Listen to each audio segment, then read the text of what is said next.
தொடர்ந்து இந்நேரத்திற்கான தலைப்புச் செய்திகளை பார்க்கலாம். காங்கிரஸ், பாஜக என இரு தேசிய கட்சிகள் ஆண்டிருந்தாலும் மாநில அந்தஸ்து வழங்காது ஏன்? காங்கிரஸ் கூட்டணியும் பாஜக கூட்டணியும் பதில் சொல்ல வேண்டும் எனவும் தவிக தலைவர் விஜய் கேள்வி. இந்த காங்கிரஸும் பாஜகன்னு ரெண்டு கூட்டணி இருக்கீங்கல்ல, ரெண்டு கூட்டணியில இருக்க கட்சிங்க ஒன்றியத்திலையும் ஆட்சியில இருந்தவங்க தானே, இப்பவும் இருக்கிறவங்க தானே. இந்த புதுச்சேரி மக்களோட மாநில அந்தஸ்து கோரிக்கை எத்தனை வருஷமா இருக்குது? இது வரைக்கும் ஏங்க ஒரு கவர்மெண்ட் கூட கண்டுக்கவே இல்லை. இந்த ஒரு கேள்விக்கு இங்க இருக்கிற காங்கிரஸ் திமுக கூட்டணியோ இல்ல பாஜக கூட்டணியோ பதில் சொல்லுவாங்களா? நேரடியா கேட்கிறோம்.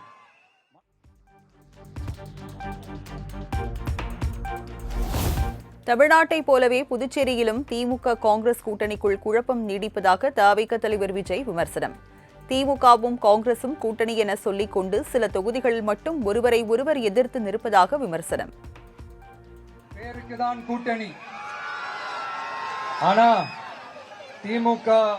திமுகவும் காங்கிரசும் கூட்டணின்னு சொல்லிக்கிட்டே சில தொகுதிகள்ல ஒருத்தர் எதிர்த்து நிக்கிறாங்க. தமிழ்நாட்டிலும் திமுக காங்கிரஸ் குழப்ப அணியா தான் இருக்குது. புதுச்சேரியிலும் அதே மாதிரி குழம்பி போன அணியா தான் இருக்குது.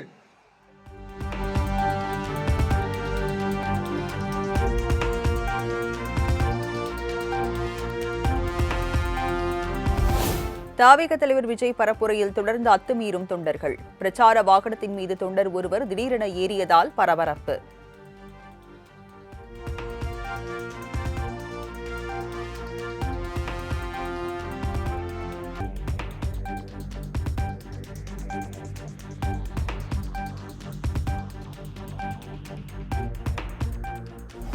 புதுச்சேரியில் தமிழக வெற்றிக் கழக தலைவர் விஜய் வாகன பேரணி. சாலையின் இருபுறமும் திரண்டிருந்த தொண்டர்கள் உற்சாக வரவேற்பு.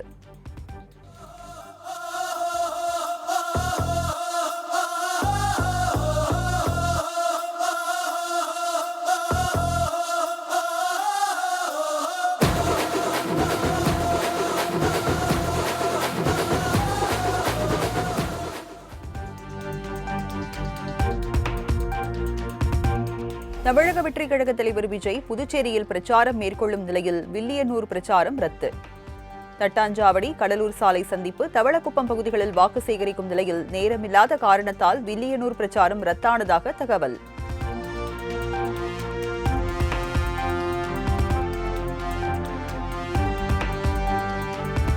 பிரதமர் மோடி தலைமையில் பாஜக உயர்மட்ட மற்றும் மையக்குழு உறுப்பினர்களின் ஆலோசனைக் கூட்டம். நயினார் நாகேந்திரன், அண்ணாமலை, தமிழிசை சவுந்தரராஜன், வானதி சீனிவாசன் உள்ளிட்ட 18 பேருடன் மோடி தீவிர ஆலோசனை.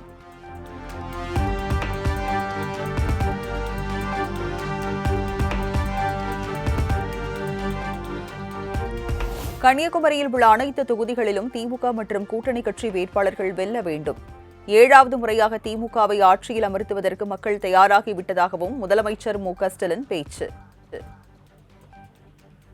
2026 சட்டமன்ற தேர்தலில் திராவிட முன்னேற்ற கழகத்தை 7வது முறையா ஆட்சியில் அமர்த்த நீங்க ரெடியா?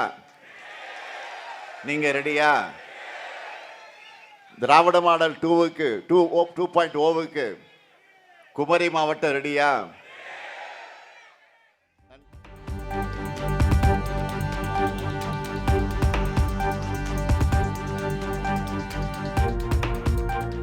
நாட்டிலேயே பலவீனமான பிரதமராக நரேந்திர மோடி உள்ளார். இலங்கை கடற்படையால் தமிழக மீனவர்கள் கைது செய்வதை சுட்டிக்காட்டி மு.க.ஸ்டாலின் விமர்சனம். பிரதமர் மோடி என்ன சொன்னார்? மன்மோகன் சிங் என்ற பலவீனமான பிரதமர் ஆளுகிற காரணத்தால் தான் நாம் மீனவர்கள் மீது தாக்குதல் நடக்குது, பலமான பிரதமராக நான் வந்தால் நடக்காது அப்படின்னு பேசினார். இப்போ நடக்கலையா? நடந்துட்டு இருக்கு.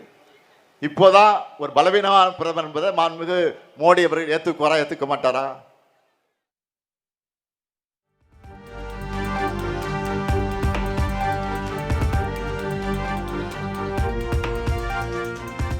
கிறிஸ்தவ நிறுவனங்களை குறிவைத்து FCRA மசோதாவை கொண்டு வந்துள்ளது மத்திய பாஜக அரசு.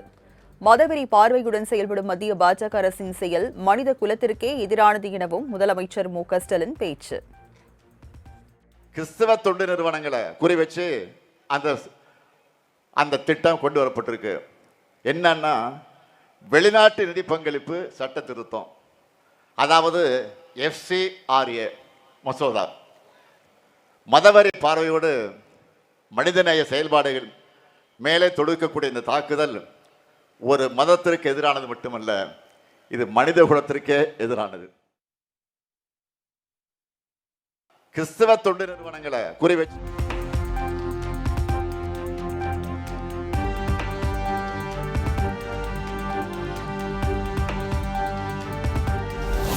கொள்கை பேசுபவர்களுக்கே மக்கள் ஆதரவு தருவார்கள். வாய் கொழுப்புடன் பேசும் EPSக்கு ஆதரவு தரமாட்டார்கள்.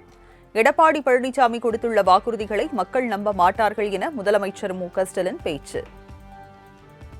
தமிழ்நாட்டு மக்கள் கொள்கையை பேசுவதைத்தான் ஆதரிப்பாங்களே தவிர வாய் கொழுப்போடு பேசுனா அதை வரவேற்க மாட்டாங்க. பழனிசாமி சொல்றதுக்கு சாதனைகள் இல்லை, மக்கள் பட்ட வேதனைகள் தான் இருக்கு. பாஜகவுக்கு எதிராக குரல் கொடுக்க துணிச்சல் இல்லை.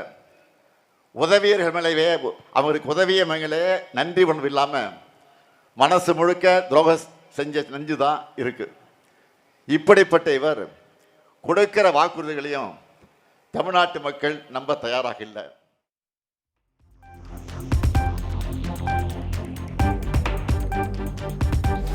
நாளை மறுநாள் புதுச்சேரிக்கு வருகிறார் மக்களவை எதிர்க்கட்சித் தலைவர் ராகுல் காந்தி. இந்தியா கூட்டணி வேட்பாளர்களை ஆதரித்து பிரச்சாரம் மேற்கொள்கிறார் ராகுல் காந்தி.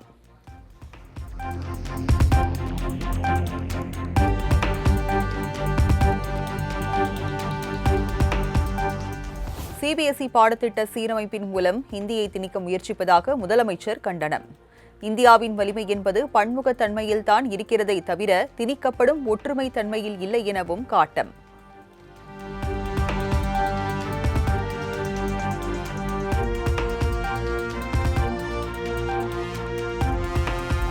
பழனிசாமி தலைமையிலான அதிமுகவும் அதன் NDA கூட்டணி கட்சிகளும் இந்த திணிப்பை ஏற்றுக்கொள்கின்றனரா?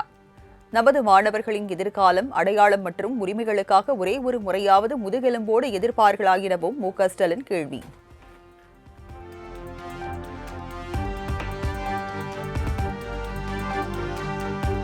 புதுச்சேரி சட்டமன்ற தேர்தலை முன்னிட்டு காரைக்காலில் 85 வயதுக்கு மேற்பட்ட முதியவர்களிடம் தபால் வாக்குகளை சேகரிக்கும் பணி தீவிரம்.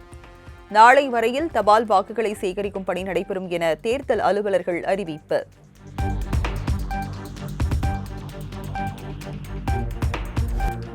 பாஜக தலைமை கூறியதை ஏற்று தமிழகம் முழுவதும் பிரச்சாரம் செய்ய உள்ளேன்.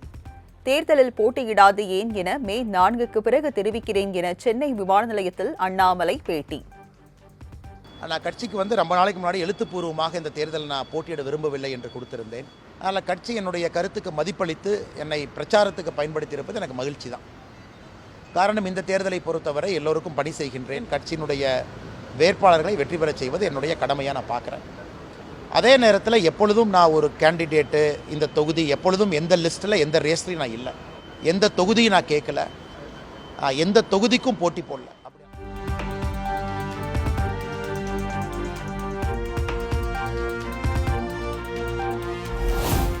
வீட்டுக்கு திருட வரும் திருடனை கூட நம்பலாம், ஆனால் திமுகவினரை துளியும் நம்பக்கூடாது என செங்குன்றத்தில் நடந்த அதிமுக பொதுக்கூட்டத்தில் நடிகை விந்தியா விளாசல். 1000 பொய் சொல்லியாவது திருமணம் செய்யலாம் என சொல்வதைப் போல் தேர்தலுக்கு 1000 பொய் சொல்லி வருவதாகவும் விமர்சனம். திமுக தேர்தல் அறிக்கை பாத்தீங்களா? அதெல்லாம் ஒரு தேர்தல் அறிக்கையாங்க. அது கரப்ஷன் அறிக்கை, கமிஷன் அறிக்கை, மக்கள் கிட்ட இருந்து பணம் புடுகிற கலெக்ஷன் அறிக்கை. ஒரு கல்யாணத்தை நடத்த 1000 பொய் சொல்லலாம்னு சொல்லுவாங்க. ஆனா எலெக்ஷனுக்கு எலெக்ஷன் 1000 பொய் சொல்றவர் தான் ஸ்டாலின். உங்க வீட்டுக்கு வர திருடனை கூட நம்பலாம், ஆனா திமுக காரனை நம்ப கூடாது. திமுகக்கு ஓட்டு போடுறதும் குரங்குக்கு கோட்டு போடுறதும் ஒண்ணுதான். சுத்த வேஸ்ட், ஒரு பிரயோஜனமும் இல்லை. சென்னை எழும்பூரில் நடைமேடை பராமரிப்பு பணிகள் காரணமாக புறநகர் ரயில் சேவைகளில் 4 நாட்களுக்கு மாற்றம் செய்தது தென்னக ரயில்வே. நாளை சென்னை கடற்கரை ரயில் நிலையத்தில் இருந்து தாம்பரம் செல்லும் 4 ரயில்கள் ரத்து செய்யப்படுவதாக அறிவிப்பு.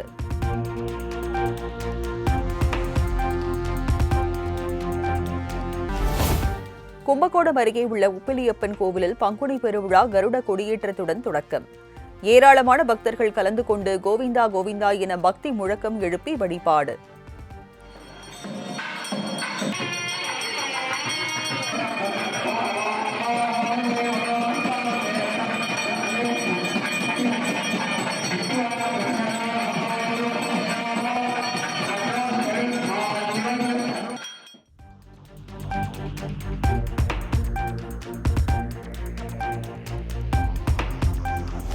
மதுரை மேலூர் அருகே நல்ல மழை பொழிந்து விவசாயம் செழிக்க வேண்டி நடைபெற்ற மீன்பிடி திருவிழா. போட்டி போட்டுக் கொண்டு மீன்களை பிடித்து சென்ற கிராம மக்கள்.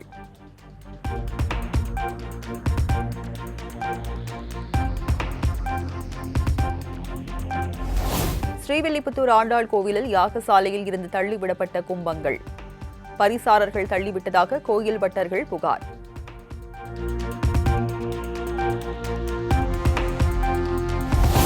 தேர்தல் நடைபெறும் நேரத்தில் நாடாளுமன்ற சிறப்பு கூட்டம் ஏன் என காங்கிரஸ் மூத்த தலைவர் ப. சிதம்பரம் கேள்வி. அரசுக்கு எதிராக வாக்களிப்பதை தடுக்கவும் தேர்தல் பரப்புரையை முடக்கவும் சதி நடப்பதாகவும் குற்றச்சாட்டு. தமிழ்நாடு மேற்கு வங்கம் தேர்தல் ஏப்ரல் 23ஆம் தேதி இருக்கும் நிலையில ஏப்ரல் 16, 17, 18 நாட்களில் அவையை கூட்டுகிறார்கள் என்று நாங்கள் சந்தேகிக்கல, நாங்கள் திடமாக நம்புகிறோம்.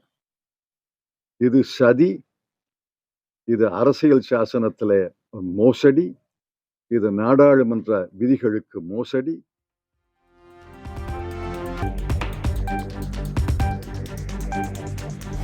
நாடு முழுவதும் சமையல் எரிவாயு விநியோகம் சீராக உள்ளதாக இந்தியன் ஆயில் கார்ப்பரேஷன் அறிவிப்பு. புரளிகளை நம்பி மக்கள் சிலிண்டர்களை முன்பதிவு செய்ய வேண்டாம் என்றும் அறிவுறுத்தல்.